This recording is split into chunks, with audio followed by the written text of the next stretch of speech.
पुण्यातील खडकवासला धरण क्षेत्रात पावसाचा जोर वाढलेला आहे। त्यामुळे खडकवासलामधून 35,000 क्युसेक वेगाने पाण्याचा विसर्ग करण्यात आलाय आणि नदीकाठच्या लोकांनी सतर्क राहावं असा इशारा देण्यात आलाय। पाऊस वाढल्यास धरणातून विसर्ग सुद्धा वाढवला जाण्याची शक्यता आहे। मागच्या वेळेला काही दिवसांपूर्वी जेव्हा खडकवासलामधून विसर्ग वाढवलेला होता तेव्हा पुण्यामध्ये पूरस्थिती निर्माण झाली होती। काही भागांमध्ये पाणी साचलेलं होतं। तशीच स्थिती पुन्हा एकदा येण्याची भीती व्यक्त केली जाते, कारण खडकवासला धरण क्षेत्रामध्ये मोठ्या प्रमाणामध्ये पाऊस पडतोय आणि त्याचा परिणाम म्हणजे या धरणामध्ये पाणी साठा वाढू लागलेला आहे आणि सध्या 35,000 क्युसेक वेगाने पाण्याचा विसर्ग केला जातोय। पण जर पाऊस असा सुरू राहिला, बरसत राहिला, तर खडकवासलामधून पाण्याचा विसर्ग वाढवला जाऊ शकतो आणि त्यामुळे नदीकाठच्या भागामध्ये पाणी शिरण्याची भीती आहे, पूर येण्याची भीती व्यक्त केली जाते।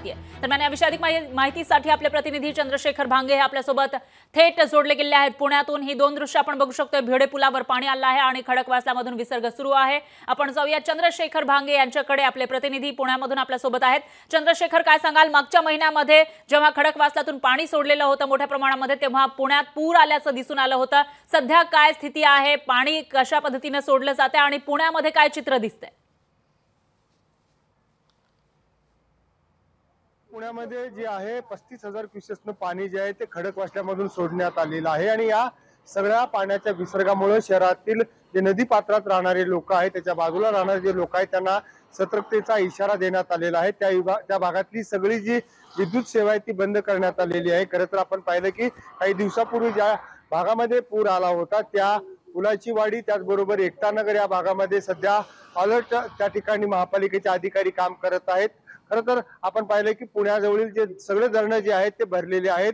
खडकवासला धरण असो, टेमघर धरण असो, वरसगाव धरण असो, हे सगळे धरणं 100% भरलेले आहेत आणि या सगळ्या धरणातील पाणी सध्या विसर्ग जो आहे तो मुठा नदीमध्ये सोडण्यात आलेला आहे आणि या विसर्गाच्या पाण्यामुळे मोठ्या प्रमाणात या ठिकाणी पूर येण्याची शक्यता आहे। खरं तर अलर्ट सध्या या ठिकाणी प्रशासनाने जारी केलेला आहे।